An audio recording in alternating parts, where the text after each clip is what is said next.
ನೀವು ನೋಡ್ತಾ ಇರೋ ಈ ಪ್ರಪಂಚ, ಅನುಭವಿಸ್ತಾ ಇರೋ ಈ ಪ್ರಪಂಚ ನಿಜವಾಗ್ಲೂ ಇದೆಯಾ ಅಥವಾ ಇದು ನಮ್ಮ ಬ್ರೈನ್ ಸೃಷ್ಟಿ ಮಾಡಿರೋ ಒಂದು ಇಲ್ಯೂಷನ್? ಈ ಪ್ರಪಂಚ ನಮಗೆ ತುಂಬ ಕಲರ್ಫುಲ್ ಆಗಿ ಕಾಣಿಸುತ್ತೆ, ಆದರೆ ಈ ಪ್ರಪಂಚದಲ್ಲಿ ಕಲರ್ಸ್ ಅನ್ನೋದೇ ಇಲ್ಲ. ಬೇರೆ ಬೇರೆ ವೇವ್ಲೆನ್ಸ್ಗೆ ಇರೋ ಬೆಳಕು ವಸ್ತುಗಳ ಮೇಲೆ ಬಿದ್ದು ಆ ಬೆಳಕು ನಮ್ಮ ಕಣ್ಣಲ್ಲಿ ಬಿದ್ದಾಗ ಆ ವೇವ್ಲೆನ್ಸ್ಗೆ ನಮ್ಮ ಬ್ರೈನೇ ಒಂದು ಕಲರ್ನ ಸೃಷ್ಟಿ ಮಾಡುತ್ತೆ. ನಮ್ಮ ಬ್ರೈನೇ ಒಂದು ಕಲರ್ನ ಸೃಷ್ಟಿ ಮಾಡುತ್ತೆ ಹೊರತು ಆ ವಸ್ತುವಿನಲ್ಲಿ ಮತ್ತೆ ಬೆಳಕಲ್ಲಿ ಕೂಡ ಯಾವುದೇ ಕಲರ್ ಇರೋದಿಲ್ಲ. ಸೊ ಬೇರೆ ಬೇರೆ ವೇವ್ಲೆನ್ಸ್ಗೆ ಬೇರೆ ಬೇರೆ ಕಲರ್ಸ್ ನಮ್ಮ ಬ್ರೈನಲ್ಲೇ ಸೃಷ್ಟಿ ಆಗೋದ್ರಿಂದ ಈ ಪ್ರಪಂಚ ನಮಗೆ ತುಂಬ ಕಲರ್ಫುಲ್ ಆಗಿ ಕಾಣಿಸುತ್ತೆ. ಈ ಕಲರ್ಸ್ನ ಎಲ್ಲ ನಮ್ಮ ಬ್ರೈನೇ ಸೃಷ್ಟಿ ಮಾಡ್ತಿದೆ ಹೊರತು ಪ್ರಪಂಚಕ್ಕೆ ಕಲರ್ ಅನ್ನೋದೇ ಇಲ್ಲ. ಕಲರ್ಸ್ ಇಲ್ಲದ ಪ್ರಪಂಚವನ್ನು ಒಂದ್ಸಲ ಇಮ್ಯಾಜಿನ್ ಮಾಡ್ಕೊಳ್ಳಿ. ನೀವು ಬ್ಲ್ಯಾಕ್ ಆ್ಯಂಡ್ ವೈಟ್ ಆಗಿರೋ ವಿಜುವಲ್ಸ್ನ ಇಮ್ಯಾಜಿನ್ ಮಾಡ್ಕೊಳ್ತಾ ಇರ್ಬೋದು, ಆದರೆ ಈ ಬ್ಲ್ಯಾಕ್ ಆ್ಯಂಡ್ ವೈಟ್ ಕೂಡ ಒಂದು ಕಲರ್ಸ್ನೇ. ಈ ಕಲರ್ಸ್ ಕೂಡ ಇಲ್ಲದೆ ಇಮ್ಯಾಜಿನ್ ಮಾಡ್ಕೊಳ್ಳಿ. ಲೈಟ್ ಅನ್ನೋದೇ ಇಲ್ದಿದ್ರೆ ನಮಗೆ ಎಲ್ಲ ಕತ್ತಲೆಯಾಗಿ ಕಾಣಿಸುತ್ತಲ್ಲ, ಆ ಕತ್ತಲೆ ಕೂಡ ಅಂದರೆ ಬ್ಲ್ಯಾಕ್ ಕೂಡ ನಮ್ಮ ಬ್ರೈನೇ ಕ್ರಿಯೇಟ್ ಮಾಡಿದೆ. ಲೈಟ್ ಇಲ್ದಾಗ ಅಲ್ಲಿ ಏನಿದೆನೋ ಗೊತ್ತಿಲ್ಲದಾಗ ಆ ಜಾಗದಲ್ಲಿ ಬ್ರೈನ್ ನಮಗೆ ಏನೋ ಒಂದು ಫಿಲ್ ಮಾಡಬೇಕಲ್ಲ, ಅದಕ್ಕೆ ಬ್ಲ್ಯಾಕ್ನ ಫಿಲ್ ಮಾಡುತ್ತೆ. ಸೊ ಲೈಟ್ ಇಲ್ದಿದ್ರೆ ಬ್ಲ್ಯಾಕ್ ಆಗಿ ಇರುತ್ತೆ ಅನ್ನೋದು ಕೂಡ ನಮ್ಮ ಭ್ರಮೆನೇ. ಈಗ ಸೌಂಡ್ ವಿಷಯಕ್ಕೆ ಬಂದರೆ ಈ ಪ್ರಪಂಚದಲ್ಲಿ ಶಬ್ದಗಳು ಕೂಡ ಇಲ್ಲ, ಜಸ್ಟ್ ವೈಬ್ರೇಷನ್ಗಳು ಮಾತ್ರ ಇರೋದು. ನೀವೊಂದು ಟೇಬಲ್ನ ಬಡಿದಾಗ ಸುತ್ತ ಇರೋ ಗಾಳಿಯಲ್ಲಿ ವೈಬ್ರೇಷನ್ಸ್ ಕ್ರಿಯೇಟ್ ಆಗಿ ಆ ವೈಬ್ರೇಷನ್ಸ್ ನಿಮ್ಮ ಕಿವಿಗೆ ತಾಗಿದಾಗ ಆ ವೈಬ್ರೇಷನ್ನಲ್ಲಿರೋ ವೇರಿಯೇಷನ್ಗೆ ತಕ್ಕಂತೆ ನಮ್ಮ ಬ್ರೈನೇ ಒಂದು ಶಬ್ದನ ಕ್ರಿಯೇಟ್ ಮಾಡುತ್ತೆ.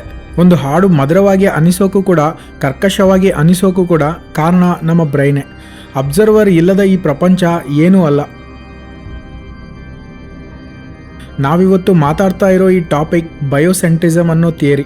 ಇದರಲ್ಲಿ ಟೈಮ್ ಮತ್ತು ಸ್ಪೇಸ್ ಕೂಡ ಇಲ್ಯೂಷನ್ ಅಂತ ಹೇಳ್ತಾನೆ ರಾಬರ್ಟ್ ಲಾಂಜಾ ಅನ್ನೋ ಸೈಂಟಿಸ್ಟ್. ಈ ಬಯೋಸೆಂಟ್ರಿಸಮ್ ಅನ್ನೋ ಕಾನ್ಸೆಪ್ಟ್ನ ಪ್ರಪೋಸ್ ಮಾಡಿದ್ದು ಕೂಡ ಈ ವ್ಯಕ್ತಿನೇ. ಈತ ಹಗಲ್ಗನಸು ಕಾಣೋ ಹುಚ್ಚ ಅಲ್ಲ, ಈತ ಒಬ್ಬ biologist, stem cell researcher, physician ಮತ್ತು ಆಥರ್ ಕೂಡ. ರಿಯಾಲಿಟಿ ಮತ್ತು ಯೂನಿವರ್ಸ್ ಮೇಲೆ ಈತನಿಗಿದ್ದ ಆಸಕ್ತಿಯಿಂದ ಈತನಿಗೆ ಫಿಸಿಕ್ಸ್, ಕಾನ್ಷಿಯಸ್ನೆಸ್ ಮೇಲೆ ಮತ್ತು ರೋಲ್ ಆಫ್ ಅಬ್ಸರ್ವರ್ ಮೇಲೆ ಕ್ವಶನ್ಸ್ ಹುಟ್ಟೋ ಥರ ಮಾಡ್ತು.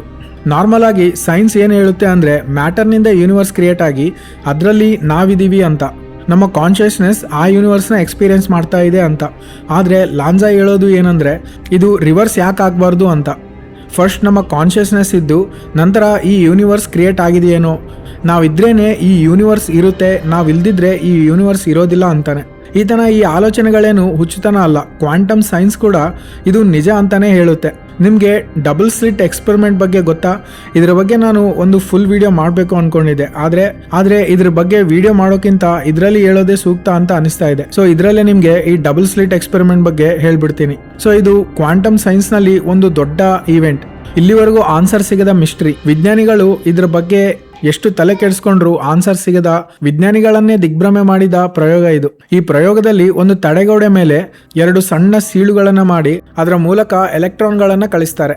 ಈ ಎಲೆಕ್ಟ್ರಾನ್ಗಳು ಆ ಸೀಲುಗಳ ಮೂಲಕ ಹೋಗಿ ಒಂದು ಸ್ಕ್ರೀನ್ ಮೇಲೆ ಯಾವ ರೀತಿ ಗುರುತುಗಳು ಮೂಡಿಸುತ್ತೆ ಅಂತ ನೋಡ್ತಾರೆ. ಎಕ್ಸಾಂಪಲ್ಗೆ ನೀವು ಈ ಸೀಳುಗಳ ಮೂಲಕ ಮಕ್ಕಳು ಆಡೋ ಗೋಲಿಗಳನ್ನು ಬಣ್ಣ ಎದ್ದಿ ಈ ಸೀಳುಗಳ ಮೂಲಕ ಎಸೆದ್ರೆ ಅವೆಲ್ಲ ಪರದೆ ಮೇಲೆ ಬಿದ್ದಾಗ ಯಾವ ರೀತಿ ಪ್ಯಾಟರ್ನ್ನ ಕ್ರಿಯೇಟ್ ಮಾಡ್ತವೆ ಅಂತ ನೋಡೋದೇ ಈ ಪ್ರಯೋಗ. ಸೊ ನೀವು ಆ ರೀತಿ ಎಸೆದ್ರೆ 2 ಕಡೆ ಈ ರೀತಿ ಪ್ಯಾಟರ್ನ್ ಆಗುತ್ತೆ. ಆದರೆ ಎಲೆಕ್ಟ್ರಾನ್ಗಳನ್ನು ಈ ರೀತಿ ಕಳಿಸಿದಾಗ 2 ಕಡೆ ಅಲ್ಲದೆ ಅನೇಕ ಪಟ್ಟಿಗಳು ಫಾರ್ಮ್ ಆಗೋಕೆ ಸ್ಟಾರ್ಟ್ ಆದವು. ಜನರಲ್ ಆಗಿ ನೀರಿನ ಅಲೆಗಳಲ್ಲಿ ಈ ಥರ ವೇವ್ಸ್ ಕ್ರಿಯೇಟ್ ಆಗಿ ಆ ಥರ ಪ್ಯಾಟರ್ನ್ಸ್ ಬೀಳುತ್ತೆ. ಈ ಪ್ರಯೋಗವನ್ನು ನೀರಲ್ಲಿ ಮಾಡಿದರೆ ನೀರು ವೇವ್ಸ್ ಥರ ಹೋಗೋದ್ರಿಂದ ವೇವ್ಸ್ ಈ ರೀತಿ ಪ್ಯಾಟರ್ನ್ ಕ್ರಿಯೇಟ್ ಮಾಡ್ತವೆ. ಆದರೆ ಇಲ್ಲಿ ಎಲೆಕ್ಟ್ರಾನ್ಸ್ ಕೂಡ ನೀರಿನ ಥರ ಪ್ಯಾಟರ್ನ್ಸ್ನ ಕ್ರಿಯೇಟ್ ಮಾಡ್ತಿವೆ. ಎಲೆಕ್ಟ್ರಾನ್ಸ್ನ ನಾವು ನಾರ್ಮಲ್ ಆಗಿ ಸಾಲಿಡ್ ಆಗಿರೋ ಪಾರ್ಟಿಕಲ್ ಅಂತ ಅನ್ಕೊಳ್ತೀವಿ, ಆದರೆ ಇಲ್ಲಿ ಈ ಪ್ರಯೋಗದಿಂದ ಎಲೆಕ್ಟ್ರಾನ್ ವೇವ್ ಥರ ಇರುತ್ತೆ ಅಂತ ಗೊತ್ತಾಗ್ತಿದೆ. ಅದೇ ರೀತಿ ಪೂರ್ತಿ ಆಟಮ್ನ ಯೂಸ್ ಮಾಡಿ ಇದೇ ತರಹದ ಎಕ್ಸ್ಪೆರಿಮೆಂಟ್ ಮಾಡಿದರೂ ಕೂಡ ಅದು ಕೂಡ ಇದೇ ಥರ ವೇವ್ಸ್ ಥರ ಬಿಹೇವ್ ಮಾಡುತ್ತೆ. ಅದೇ ಆಟಮ್ನಿಂದಲೇ ನಾವು, ನೀವು, ನಿಮ್ಮ ಫೋನ್, ನಿಮ್ಮ ಮನೆ ಎಲ್ಲ ತಯಾರಾಗಿದೆ. ಮತ್ತು ಇವೆಲ್ಲ ಯಾಕೆ ಸಾಲಿಡ್ ಆಗಿವೆ, ಯಾಕೆ ವೇವ್ಸ್ ಥರ ಇಲ್ಲ ಅಂತ ಅನಿಸುತ್ತೆ. ನಂತರ ವಿಜ್ಞಾನಿಗಳು ತಲೆ ಕೆಡಿಸ್ಕೊಳ್ಳೋಕೆ ಸ್ಟಾರ್ಟ್ ಮಾಡಿದರು. ಆ ರೀತಿ ತಲೆ ಕೆಡಿಸ್ಕೊಂಡು ಇದಕ್ಕೊಂದು ಉತ್ತರ ಕೊಟ್ಟರು. ಕ್ವಾಂಟಮ್ ಆಬ್ಜೆಕ್ಟ್ಸ್ ಆದ ಆಟಮ್ ಮತ್ತು ಅದರ ಎಲೆಕ್ಟ್ರಾನ್ಸ್, ಫೋಟಾನ್ಸ್, ಈ ಎಲ್ಲ ಕ್ವಾಂಟಮ್ ಪಾರ್ಟಿಕಲ್ಸ್ ವೇವ್ಸ್ ಥರನೂ ಬಿಹೇವ್ ಮಾಡಬಲ್ಲವು ಮತ್ತು ಪಾರ್ಟಿಕಲ್ ಥರನೂ ಬಿಹೇವ್ ಮಾಡಬಲ್ಲವು ಅಂತ ಹೇಳಿದರು. ಇದನ್ನೇ ಅವರು ಇಂಗ್ಲೀಷ್ನಲ್ಲಿ ಕ್ವಾಂಟಮ್ ಡ್ಯುಯಾಲಿಟಿ ಅಂತ ಕರೀತಾರೆ. ಇದರಿಂದ ವಿಜ್ಞಾನಿಗಳಿಗೆ ಯಾವುದೋ ಒಂದು ಉತ್ತರ ಕೊಟ್ಟವಲ್ಲ ಅಂತ ಸಮಾಧಾನ ಆಯಿತು. ಮತ್ತೆ ನಾವೆಲ್ಲ ಆಟಮ್ನಿಂದ ತಯಾರಾದರೆ ನಾವು ಕೂಡ ಆಗಾಗ ವೇವ್ಸ್ ಥರ ಆಗಬೇಕಲ್ಲ ಅಂತ ಪ್ರಶ್ನೆ ಬರುತ್ತೆ. ಅದಕ್ಕೆ ಏನು ಉತ್ತರ ಹೇಳ್ತಾರೆ ಅಂದರೆ ಈ ವೇವ್ ಬಿಹೇವಿಯರ್ ಅನ್ನೋದು ನಮ್ಮಲ್ಲೂ ಕೂಡ ಇರುತ್ತೆ, ಆದರೆ ಆಬ್ಜೆಕ್ಟ್ ಎಷ್ಟು ಹೆವಿ ಇದ್ದರೆ ಅಷ್ಟು ಕಮ್ಮಿ ಇರುತ್ತೆ ಅಂತ ಹೇಳ್ತಾರೆ. ಅದು ನಮ್ಮಲ್ಲೂ ಇದ್ರೂ ಅದನ್ನು ಮೆಜರ್ ಮಾಡೋದಷ್ಟು ಚಿಕ್ಕದಾಗಿರುತ್ತೆ ಅಂತ ಹೇಳ್ತಾರೆ. ಓಕೆ, ಇಲ್ಲಿವರೆಗೂ ಚೆನ್ನಾಗಿದೆ. ಆದರೆ ಈ ಡಬಲ್ ಸ್ಲಿಟ್ ಎಕ್ಸ್ಪೆರಿಮೆಂಟಲ್ಲಿ ಪಾರ್ಟಿಕಲ್ ಥರ ಇದ್ದ ಎಲೆಕ್ಟ್ರಾನ್ ವೇವ್ ಥರ ಹೇಗೆ ಬದಲಾಗ್ತಿದೆ ಅಂತ ತಿಳ್ಕೊಳ್ಳೋಕ್ಕೆ ಈ ಎಕ್ಸ್ಪೆರಿಮೆಂಟ್ನ ಮಾಡೋವಾಗ ಒಂದು ಡಿಟೆಕ್ಟರ್ ಇಟ್ಟರು. ಈ ಡಿಟೆಕ್ಟರ್ ಇಟ್ಟಾಗ ಅವ್ರಿಗೆ ಮೈಂಡ್ ಬ್ಲೋ ಆಗೋವಂಥ ರಿಸಲ್ಟ್ಸ್ ಬಂದಿದ್ದು ಡಿಟೆಕ್ಟರ್ನಲ್ಲಿ ಅಲ್ಲ, ಹಿಂದೆ ಪರದೆ ಮೇಲೆ. ಇಲ್ಲಿವರೆಗೂ ವೇವ್ ಥರ ತುಂಬ ಪ್ಯಾಟರ್ನ್ ಸೃಷ್ಟಿ ಮಾಡ್ತಿದ್ದ ಎಲೆಕ್ಟ್ರಾನ್ಸ್ ಈಗ ಸಡನ್ನಾಗಿ ಪಾರ್ಟಿಕಲ್ ಥರ ಎರಡು ಪ್ಯಾಟರ್ನ್ಸ್ನ ಸೃಷ್ಟಿ ಮಾಡ್ತಾ ಇವೆ. ಹೇಗೆ ಅಂದರೆ, ಮೊದಲು ಹೇಳಿದ್ನಲ್ಲ, ಗೋಲಿಗಳನ್ನು ಬಣ್ಣ ಎದ್ದಿ ಈ 2 ರಂಧ್ರಗಳಿಂದ ಎಸೆದ್ರೆ ಯಾವ ಥರ ಪ್ಯಾಟರ್ನ್ ಫಾರ್ಮ್ ಆಗುತ್ತೋ ಈಗ ಅದೇ ಥರ ಫಾರ್ಮ್ ಆಗಿದೆ. ಅಂದರೆ ಇದರ ಅರ್ಥ ಎಲೆಕ್ಟ್ರಾನ್ಸ್ಗೆ ನಾವು ಅದನ್ನು ಅಬ್ಸರ್ವ್ ಮಾಡ್ತಾ ಇದ್ದೀವಿ ಅನ್ನೋದು ಗೊತ್ತಾಗ್ತಾ ಇದೆನಾ ಅಂತ. ಮತ್ತೆ ಡಿಟೆಕ್ಟರ್ನ ತೆಗೆದು ಎಲೆಕ್ಟ್ರಾನ್ಸ್ನ ಕಳಿಸಿದಾಗ ಮತ್ತೆ ಇದು ಮೊದಲಿನ ಥರನೇ ವೇವ್ಸ್ ಥರ ಪ್ಯಾಟರ್ನ್ಸ್ನ ಫಾರ್ಮ್ ಮಾಡ್ತು. ಯಾಕೆ ಇದು ಈ ರೀತಿ ಬಿಹೇವ್ ಮಾಡ್ತಾ ಇದೆ ಅಂತ ಅರ್ಥ ಆಗಲಿಲ್ಲ. ಇದೇ ಎಕ್ಸ್ಪೆರಿಮೆಂಟ್ನ ಎಷ್ಟು ಸಲ ಮಾಡಿದ್ರು, ಎಷ್ಟು ರೀತಿ ಮಾಡಿದ್ರು ಇದೇ ತರಹದ ರಿಸಲ್ಟ್ಸ್ ಬರ್ತಾ ಇದೆ. ನಾವು ಅದನ್ನು ಅಬ್ಸರ್ವ್ ಮಾಡಿದಾಗ ಪಾರ್ಟಿಕಲ್ಸ್ ಥರ, ನಾವು ಅದನ್ನು ಅಬ್ಸರ್ವ್ ಮಾಡಿದಾಗ ವೇವ್ಸ್ ಥರ ಬಿಹೇವ್ ಮಾಡ್ತಿದೆ. ನಾವು ಅಬ್ಸರ್ವ್ ಮಾಡ್ತಾ ಇದ್ದೀವಿ ಅನ್ನೋ ವಿಷಯ ಆ ಪಾರ್ಟಿಕಲ್ಸ್ಗೆ ಹೇಗೆ ಗೊತ್ತಾಗ್ತಿದೆ ಅನ್ನೋದೇ ಒಂದು ದೊಡ್ಡ ರಹಸ್ಯ. ಇದು ತುಂಬ ಡೌಟ್ಗಳನ್ನು ರೈಸ್ ಮಾಡುತ್ತೆ. ಪಾರ್ಟಿಕಲ್ಸ್ಗೆ ಕಾನ್ಷಿಯಸ್ನೆಸ್ ಇದೆನಾ? ಮತ್ತು ಈ ಪ್ರಪಂಚ ನಾವು ನೋಡಿದಾಗ ಅಷ್ಟೇ ಒಂಥರ, ನಾವು ನೋಡಿದಾಗ ಒಂಥರ ಇರುತ್ತಾ ಅಂತ, ಅಥವಾ ನಾವು ನೋಡಿದಾಗ ಈ ಪ್ರಪಂಚ ಇರೋದೇ ಇಲ್ವಾ ಅಂತ. ಎಕ್ಸಾಂಪಲ್ಗೆ, ನೀವೊಂದು 3D ಗೇಮ್ನ ಆಡೋವಾಗ ನಿಮಗೆ ಸ್ಕ್ರೀನ್ನಲ್ಲಿ ಕ್ಯಾರೆಕ್ಟರ್ ಯಾವ ಕಡೆ ತಿರುಗುತ್ತೋ ಆ ಕಡೆ ಎಲ್ಲ ಕಾಣಿಸುತ್ತೆ ಅಲ್ವಾ? ಆದರೆ ನೀವು ಯಾವ ಕಡೆ ನೋಡ್ತಾ ಇದ್ದೀರೋ ಆ ಕಡೆ ಮಾತ್ರ ವಿಜುವಲ್ಸ್ ರೆಂಡರ್ ಆಗಿರುತ್ತೆ. ನಿಮ್ಮ ಕ್ಯಾರೆಕ್ಟರ್ ಹಿಂದುಗಡೆ ಏನೂ ಇರೋದಿಲ್ಲ. ಅಂದರೆ ನೀವು ನೋಡೋದ ಕಡೆ ಏನೂ ರೆಂಡರ್ ಆಗಿರೋದೇ ಇಲ್ಲ. ನೀವು ನೋಡಿದಾಗ ಮಾತ್ರ ಅದು ರೆಂಡರ್ ಆಗುತ್ತೆ. GPU ಮತ್ತು ರ್ಯಾಮ್ನ ಜಾಸ್ತಿ ಸ್ಟ್ರೈನ್ ಮಾಡಬಾರ್ದು ಅಂತ ನಿಮ್ಮ ಡಿವೈಸ್ ನಿಮ್ಮ ಗೇಮ್ನ ಸ್ಮೂತಾಗಿ ರನ್ ಮಾಡೋದಕ್ಕೆ ಈ ಥರ ಡೆವಲಪ್ ಮಾಡಿರ್ತಾರೆ. ನಮ್ಮ ರಿಯಲ್ ಲೈಫ್ನಲ್ಲಿ ಕೂಡ ಇದೇ ರೀತಿನ ಅಂತ ತುಂಬ ಜನ ವಿಜ್ಞಾನಿಗಳು ಡೌಟ್ ಪಡ್ತಾ ಇರ್ತಾರೆ. ಈ ರೀತಿ ಯೋಚನೆ ಮಾಡಿದರೆ ನಮ್ಮ ವಿಶ್ವದಲ್ಲಿ ಎಲ್ಲೋ ಒಂದು ಮೂಲೆಯಲ್ಲಿ ಯಾರೂ ನೋಡದ ಒಂದು ನಕ್ಷತ್ರ ಅಥವಾ ಒಂದು ಗ್ರಹ ನಾವು ಟೆಲಿಸ್ಕೋಪ್ನಲ್ಲಿ ನೋಡೋವರೆಗೂ ಮಾತ್ರ ಅಲ್ಲಿ ಇದ್ದಂತೆ ಕಾಣಿಸುತ್ತಾ? ನಾವು ನೋಡಿದಾಗ ಅದು ಇರೋದೇ ಇಲ್ವಾ? ಯಾಕಂದರೆ ನಾವು ನೋಡಿದಾಗ ಅದನ್ನು ಅಬ್ಸರ್ವ್ ಮಾಡಲು ಯಾರೂ ಇರೋದಿಲ್ಲ. ಆವಾಗ ಕೂಡ ಅದು ಇರುತ್ತಾ ಅಂತ ಈ ಬಯೋಸೆಂಟ್ರಿಸಮ್ ಪ್ರಶ್ನೆ ಮಾಡುತ್ತೆ. ಅದೊಂದೇ ಅಲ್ಲ, ಪ್ರಸ್ತುತ ಈಗ ನಿಮ್ಮ ಮನೆಯಲ್ಲೇ ಪ್ರಸ್ತುತ ಒಂದು ರೂಮ್ನಲ್ಲಿ ಯಾರೂ ಇಲ್ಲ ಅಂದ್ಕೊಳ್ಳಿ, ನೀವು ಆ ರೂಮ್ನಲ್ಲಿ ಹೋಗೋವರೆಗೂ ಆ ರೂಮ್ನಲ್ಲಿ ಇರೋ ವಸ್ತುಗಳು ಯಾವುವು ಇರೋದಿಲ್ಲ. ನೀವು ಆ ರೂಮ್ಗೆ ಹೋದಾಗ ಮಾತ್ರ ಅಲ್ಲಿ ಎಲ್ಲ ಇರುತ್ತೆ. ಇದನ್ನು ಹೇಗೆ ನಂಬೋದು ಅಂದರೆ, ಮಳೆ ಬಂದ ನಂತರ ಮೂಡೋ ಕಾಮನಬಿಲ್ಲು ಬೆಳಕು ಹ್ಯುಮಿಡಿಟಿಯಿಂದ ಆಗುವ ರಿಫ್ಲೆಕ್ಷನ್ಸ್ ನಮ್ಮ ಕಣ್ಣಲ್ಲಿ ಬಿದ್ದಾಗ ಅದು 7 ಬಣ್ಣಗಳಿಂದ ಕಾಣಿಸುತ್ತೆ. ನೀವು ಯಾವಾಗಾದರೂ ಅಬ್ಸರ್ವ್ ಮಾಡಿದರೆ ಕಾಮನಬಿಲ್ಲು ಒಂದೇ ಕಡೆ ಇರೋದಿಲ್ಲ. ನೀವು ಮುಂದಕ್ಕೆ ಹೋದಂತೆಲ್ಲ ಅದು ನಿಮ್ಮ ಜೊತೆನೇ ಬರುತ್ತೆ. ಅಂದರೆ ಕಾಮನಬಿಲ್ಲು ನಿಜವಾಗ್ಲೂ ಅಲ್ಲಿ ಇರೋದಿಲ್ಲ. ಅದು ಬೆಳಕು ಹ್ಯುಮಿಡಿಟಿಯಿಂದ ಬಂದ ರಿಫ್ಲೆಕ್ಷನ್ನಿಂದ, ಆ ರಿಫ್ಲೆಕ್ಷನ್ ನಿಮ್ಮ ಕಣ್ಣಲ್ಲಿ ಬಿದ್ದು ಬ್ರೈನಲ್ಲಿ ಫಾರ್ಮ್ ಆಗೋ ಒಂದು ವಿಜುವಲ್. ಒಂದು ವೇಳೆ ಆ ಪ್ರದೇಶದಲ್ಲಿ ಯಾರೂ ಇಲ್ದಿದ್ರೆ ಲೈಟ್ ಮತ್ತು ಹ್ಯುಮಿಡಿಟಿ ಎರಡೂ ಇರುತ್ತೆ, ಆದರೆ ಆ ಕಾಮನಬಿಲ್ಲು ಇರೋದಿಲ್ಲ. ಅಂದರೆ ಅದನ್ನು ಯಾರಾದರೂ ನೋಡಿದ್ರೇ ಮಾತ್ರ ಕಾಮನಬಿಲ್ಲು ಅನ್ನೋದು ಕಾಣಿಸುತ್ತೆ. ಅದೇ ಥರ ನಮ್ಮ ರಿಯಾಲಿಟಿನೂ ನಾವು ನೋಡಿದಾಗ ಮಾತ್ರ ಕಾಣಿಸುತ್ತಾ ಅಂತ ಬಯೋಸೆಂಟ್ರಿಸಮ್ ಪ್ರಶ್ನೆ ಮಾಡ್ತಾ ಇದೆ.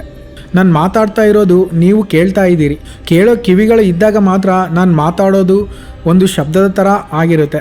ಯಾರು ಕೇಳಿದಾಗ ಇದೊಂದು ಆಟಮ್ಸ್ ನಡುವೆ ನಡೆಯೋ ವೈಬ್ರೇಷನ್ ಮಾತ್ರ. ಸೊ ಅಬ್ಸರ್ವರ್ ಇಲ್ಲದ ಈ ಪ್ರಪಂಚ ಸಪ್ಪೆಯಾಗಿ ಇರುತ್ತೆ, ಅಥವಾ ಇಲ್ಲದೇನೂ ಇರ್ಬೋದು. ಸೊ ನಾವಿಲ್ದಾಗ ಏನೂ ಇಲ್ಲ ಅಂದರೆ ಈ ಪ್ರಪಂಚ ನಮ್ಮ ಒಳಗೆ ಸೃಷ್ಟಿ ಆಗಿದೆ ಅಂತ ಅನ್ಕೋಬೋದು. ಹಾಗಾದರೆ ನಾವು ಮಲ್ಕೊಂಡಾಗ ಈ ಪ್ರಪಂಚ ಏನಾಗುತ್ತೆ ಅಂದರೆ, ನಾವು ಮಲ್ಕೊಂಡಾಗ ಕೂಡ ನಮ್ಮ ಕಾನ್ಷಿಯಸ್ನೆಸ್ ಆ್ಯಕ್ಟಿವ್ ಆಗೇ ಇರುತ್ತೆ. ಈ ಪ್ರಪಂಚ ನೀನು ಕಣ್ಣಿಂದ ನೋಡಿದರೆ ಮಾತ್ರ ಅಲ್ಲ, ನಿನ್ನ ಕಾನ್ಷಿಯಸ್ನೆಸ್ ಕೂಡ ಇದನ್ನು ಅಬ್ಸರ್ವ್ ಮಾಡಬಲ್ಲದು. ಸೊ ಈ ಪ್ರಪಂಚ ಆವಾಗ ಕೂಡ ಇರುತ್ತೆ. ಇಲ್ಲಿ ಇನ್ನೊಂದು ಪ್ರಶ್ನೆ ಬರುತ್ತೆ, ಈ ಪ್ರಪಂಚ ಎಲ್ಲ ನಮ್ಮೊಳಗೆ ಇದ್ದರೆ ನನಗೂ ನಿನಗೂ ಯಾಕೆ ಸೇಮ್ ಇದೆ? ನಿನಗಿಷ್ಟ ಬಂದಂತೆ, ನನಗೆ ನನ್ನಿಷ್ಟ ಬಂದಂತೆ ಇರ್ಬೋದಲ್ಲ ಅಂತ ನಮಗೆ ಪ್ರಶ್ನೆ ಮೂಡುತ್ತೆ. ಇಲ್ಲೇ ಈ ಬಯೋಸೆಂಟ್ರಿಸಮ್ ಫೇಲ್ ಆಗುತ್ತೆ. ಸರಿಯಾದ ಎಕ್ಸ್ಪ್ಲನೇಷನ್ ಕೊಡೋದಿಲ್ಲ. ಕೆಲವೊಂದು ಫಿಲಾಸಫಿ ಹೇಳುತ್ತೆ, ಅದು ಅಷ್ಟೊಂದು ಪಾಯಿಂಟ್ ಅಂತ ಅನಿಸೋದಿಲ್ಲ. ಆದರೆ ನಿಮಗೆ ಈ ಬಯೋಸೆಂಟ್ರಿಸಮ್ ಕಾನ್ಸೆಪ್ಟ್ ಇಷ್ಟ ಆಗಿ ಇದಕ್ಕೆ ಸರಿಯಾದ ಕನ್ಕ್ಲೂಷನ್ ಬೇಕು ಅಂದರೆ ಅದ್ವೈತ ವೇದಾಂತಕ್ಕೆ ನಾವು ಹೋಗಲೇಬೇಕು. ಯಾಕಂದರೆ ಈ ಅದ್ವೈತ ವೇದಾಂತ ಕೂಡ ಬಯೋಸೆಂಟ್ರಿಸಮ್ ಥರನೇ ನಾವು ನೋಡೋದೆಲ್ಲ, ಈ ಪ್ರಪಂಚವೆಲ್ಲ ಮಾಯೆ ಅಂತ ಹೇಳುತ್ತೆ. ಸೊ ಅದರಿಂದ ಈ ಅದ್ವೈತ ವೇದಾಂತ ನಮಗೆ ಈ ಆನ್ಸರ್ ಹೇಳುತ್ತೆ. ಎಲ್ರಿಗೂ ಸೇಮ್ ರಿಯಾಲಿಟಿ ಯಾಕೆ ಇದೆ ಅಂದರೆ, ನಾವೆಲ್ಲ ಒಂದೇ ಕಾನ್ಷಿಯಸ್ನೆಸ್, ನಾವೆಲ್ಲ ಬ್ರಹ್ಮನಲ್ಲಿ ಒಂದು ಪಾರ್ಟ್. ಇಲ್ಲಿ ಬ್ರಹ್ಮನ್ ಅಂದರೆ ಬ್ರಹ್ಮದೇವರು ಅಲ್ಲ, ಬ್ರಹ್ಮನ್ ಅಂದರೆ ಅಲ್ಟಿಮೇಟ್ ರಿಯಾಲಿಟಿ ಅಂತ ಅರ್ಥ. ನಮ್ಮ ಆತ್ಮಗಳೆಲ್ಲ ಬ್ರಹ್ಮನಲ್ಲಿ ಒಂದು ಪಾರ್ಟ್ ಅಂತ ಹೇಳುತ್ತೆ ಅದ್ವೈತ ವೇದಾಂತ. ಸೊ ಈ ಎಕ್ಸ್ಪ್ಲನೇಷನ್ ಈ ವಿಶ್ವವೆಲ್ಲ ನಮ್ಮೊಳಗೆ ಅನ್ನೋದನ್ನು ಸಪೋರ್ಟ್ ಮಾಡುತ್ತೆ. ಅಂದರೆ ನಮಗೆ ಕಾಣದ ಏನೋ ಒಂದು ಶಕ್ತಿ ಈ ಪ್ರಪಂಚವನ್ನು ತನ್ನೊಳಗೆ ಸೃಷ್ಟಿ ಮಾಡಿಕೊಂಡು ಅದರಲ್ಲೇ ತನ್ನದ ಪಾರ್ಟ್ಗಳನ್ನು ನಮ್ಮ ಥರ ಜೀವಿಗಳ ಥರ ಬಿಟ್ಟಿದೆ ಅಂತ ನಾವಿಲ್ಲಿ ಅರ್ಥ ಮಾಡ್ಕೋಬೋದು. ಇಷ್ಟೆಲ್ಲ ಕೇಳಿದ್ಮೇಲೆ ನೀವು ಈ ವಿಶ್ವದ ಬಗ್ಗೆ ಏನು ಅನ್ಕೊಳ್ತಾ ಇದ್ದೀರೋ ಕಾಮೆಂಟ್ ಮಾಡಿ ತಿಳಿಸಿ. ಇಲ್ಲ ಇದ್ಯಾವ ತಲೆನೋವು ವಿಡಿಯೋ ಅಂತ ಅನ್ಕೊಂಡಿದ್ರೆ ಡಿಸ್ಲೈಕ್ ಮಾಡ್ಬೋದು. ಈ ವಿಡಿಯೋ ನಿಮಗೆ ಇಷ್ಟವಾಗಿದ್ರೆ ಲೈಕ್ ಮಾಡಿ. ಈ ಚಾನಲ್ಗೆ ನೀವೇನು ಸಬ್ಸ್ಕ್ರೈಬ್ ಆಗದಿದ್ರೆ ಸಬ್ಸ್ಕ್ರೈಬ್ ಮಾಡಿಕೊಂಡು ಪಕ್ಕದಲ್ಲಿರೋ ಬೆಲ್ ಐಕಾನ್ ಅನ್ನು ಕೂಡ ಕ್ಲಿಕ್ ಮಾಡಿ. Thanks for watching.